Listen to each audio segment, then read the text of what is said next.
স্টেশনে ছাড়তে এসছে, আমরা দাদুদের সাথেই যাবো। মায়ের ওটা ডিউটি পড়েছে তো, তাই মারা যেতে পারবে না আর কি।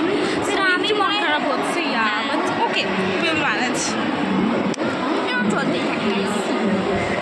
তোমরা আমাদের ভিডিওটা দেখতে থাকো। আর মোটামুটি আর 20-25 মিনিট পরেই আমরা আমাদের ট্রেনে উঠে যাবো, ওখানে গিয়ে ব্লগটা কন্টিনিউ করবো। 20-25 না, আরও কমই হবে, কারণ এখন কটা বাজছে, এখন 58 মতো বাজছে।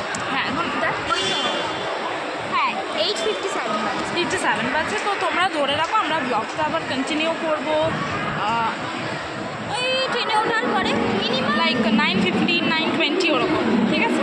এখন কিন্তু রাত, সকাল না। হ্যাঁ। আর আমরা হাওড়া স্টেশনে লোকাল ট্রেনে এসেছি, তো যাচ্ছে না যেহেতু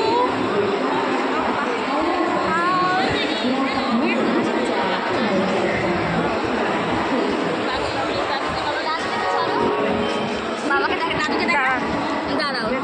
হ্যাঁ এবার দেখো, হাই করো। আসলে গাইস আমাদের ফোনে ব্যাক ক্যামেরা হয় না, আর এখানে বাবা দাঁড়িয়ে আছে, ও কই দে।